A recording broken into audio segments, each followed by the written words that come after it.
No matter how long you deal with true crime, the question of how and why always remains. Things happen in this world that are simply beyond our comprehension. You look at the background stories of perpetrators and look for answers to these questions. Sometimes you get them, but there are always cases that simply leave you at a loss. Cases in which the approach is so brutal that any spark of understanding is extinguished. One of these cases is the story of Katherine Knight.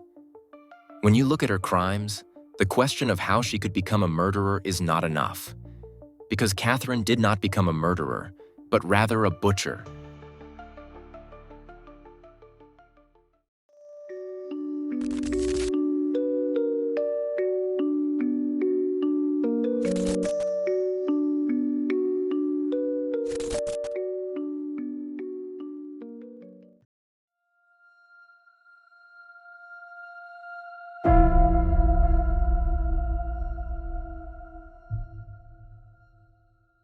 In October 1955, Barbara Rufflin gave birth to twins. They are two girls named Joy and Katherine. However, the children are not fathered by her husband, with whom she already has 4 children. She had met a colleague named Ken Knight through him. The 2 little girls are his. In the 1950s Australia, this is a real scandal. The family relationships of Katherine Knight and her twin sister are rejected from the start. The twins initially grow up with their mother Barbara and her unfaithful husband. But he dies shortly afterwards, whereupon Barbara and the 2 children go to live with their biological father, Ken Knight. However, the 2 children and Barbara experience anything but a harmonious blended family life there. Ken Knight is not only an alcoholic, but also violent. He regularly abuses and threatens Barbara. Katherine and her twin sister inevitably experience all of this firsthand. Katherine claims to have been abused by various family members herself when she was a child. As a teenager, Katherine soon developed behavioral problems. At least once, she is said to have attacked a classmate with a weapon. A teacher intervened so energetically that he injured Katherine, the attacker, during the intervention. At the age of 15, she left school and worked in a factory for a while. When Katherine left school, she could neither read nor write fluently. Nevertheless, she soon finds new work. The young Katherine even describes it exuberantly as her dream job. She starts working at a slaughterhouse. In view of the events that will follow, this is a statement that makes the blood freeze in your veins. Because Katherine learns a lot during her time at the slaughterhouse. Things she will later apply outside of her workplace.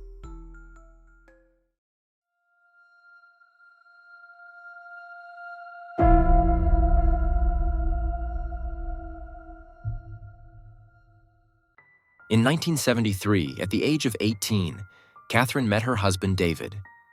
He also worked at the slaughterhouse.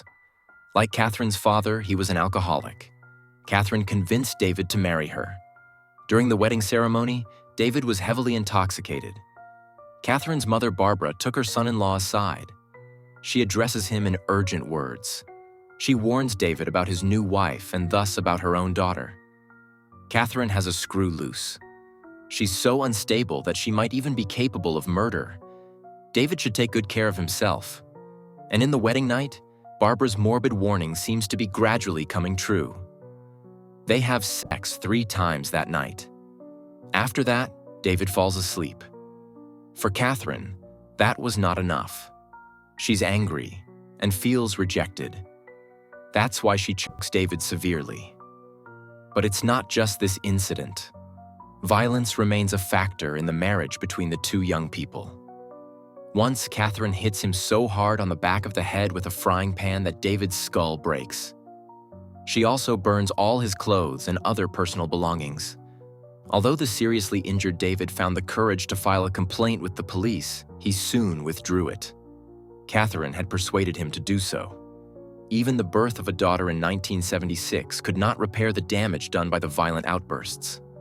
On the contrary, David cheats on Katherine repeatedly and leaves her several times. As a result, Katherine spends a significant amount of her time as a new mother alone. When the baby is 2 months old, Katherine lays her down on railroad tracks.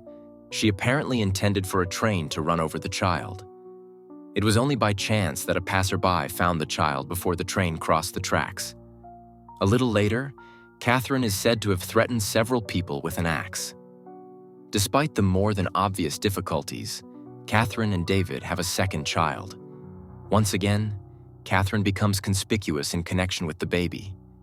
She throws the stroller around so violently that passers-by notify the authorities. The mother of two is diagnosed with postnatal depression and is admitted to a clinic. No one seems to notice that her problems go far beyond postnatal depression. Katherine even tells a clinic employee that she was on the verge of murdering a man. This man was a mechanic who had repaired David's car. With the repaired car, David was once again free to have affairs. In Katherine's eyes, the mechanic had enabled David to cheat on her by repairing the car. Despite these statements, Katherine and David move back in together after she's released from the clinic. But only a short time later, David finally pulls the ripcord. He separates from Katherine once and for all. But she will not be alone for long because she soon meets her second husband.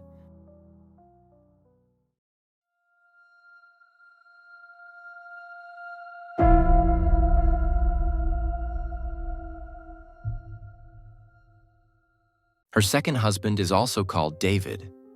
Once again, the relationship is characterized by violence. The two meet in 1986. Katherine has two daughters with him as well. Their arguments escalate quickly.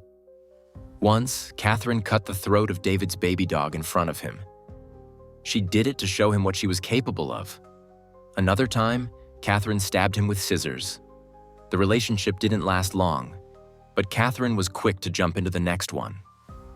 Her new boyfriend, John, stayed by her side for 3 years. They have a son together.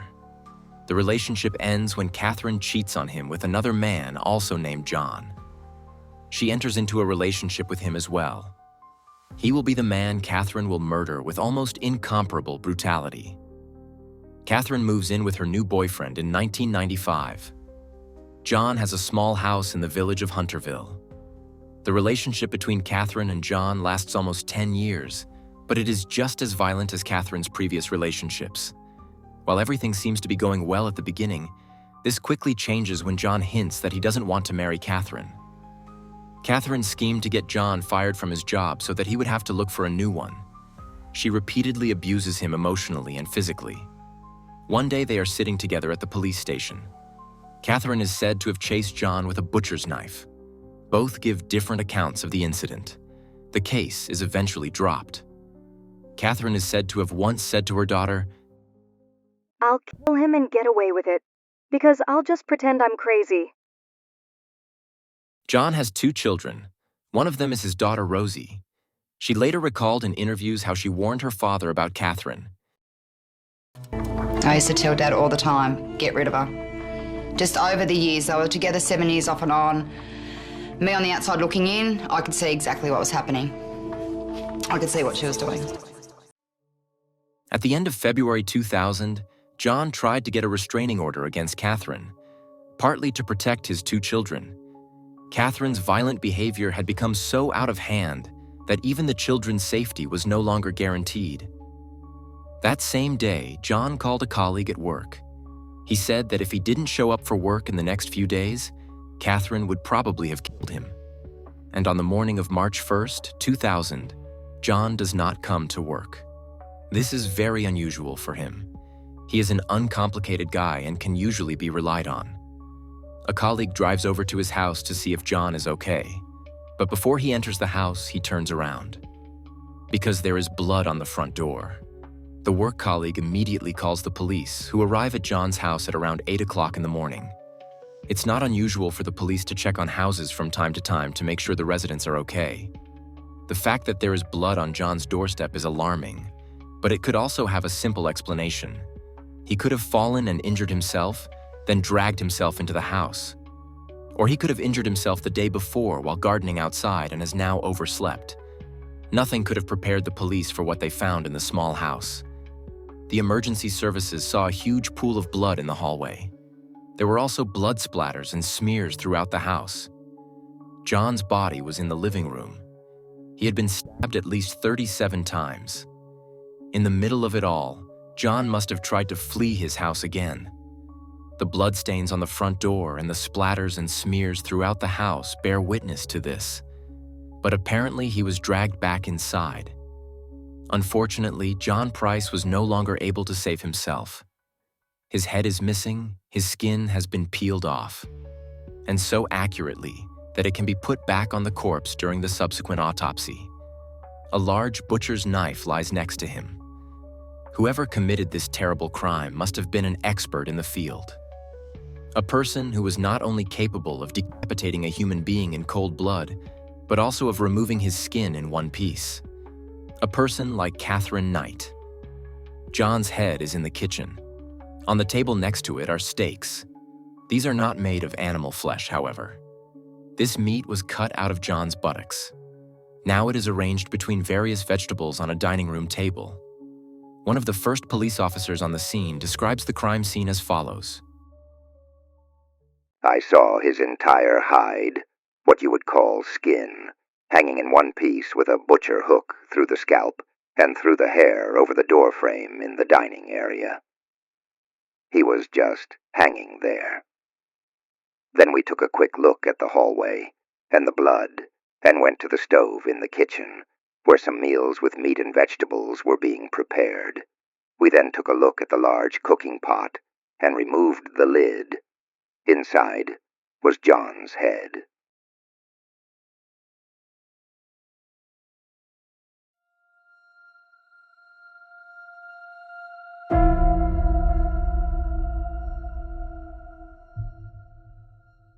Katherine Knight is still in the house when the police arrive. She allows herself to be arrested without resistance. She has apparently swallowed numerous different tablets. Nevertheless, she is responsive. When she is interrogated, she insists that she cannot remember killing John. A long discussion ensues as to whether Katherine Knight is guilty or not. But in October 2001, the time had come. Katherine finally went on trial and had to answer for her actions. She pleaded not guilty. But given the weight of evidence against her, she had little chance. The facts of the case were clear. Katherine Knight was sentenced to life imprisonment. The judge concludes his sentence by saying that one should never consider early release. Katherine Knight should remain in prison forever. To this day, many rumors persist about the exact circumstances under which John Price's body was found. Some sources say that Katherine wanted to invite John's children to dinner and serve them the corpse of their own father. Others say that Katherine herself ate part of John's corpse before the police arrived. It is unclear which of these stories is true and which is a creepy myth. The crimes of Katherine Knight have traumatized many people, not only those who were directly affected. One of the police officers who found John's body spoke openly about his mental health issues in an interview with The Sun. Discovering the body at John Price's house was what finally broke him. He still suffers from post-traumatic stress disorder and regularly sees a therapist. He says that several of his colleagues have also changed radically since dealing with the case. Katherine Knight is now 67 years old. She will never leave prison in her life. Who knows if she is capable of understanding how much suffering she has caused many people? And even if she does understand, the question remains whether she can be touched at all. If you liked the video, please leave a like, comment, and/or subscribe.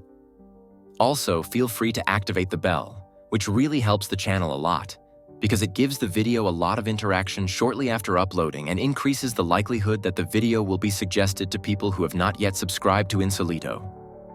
Thank you very much in advance, and thank you for watching. I hope you're having a good morning, afternoon, or evening, depending on when you're watching this, and I hope we'll see each other again in the next video. Until then, ciao guys.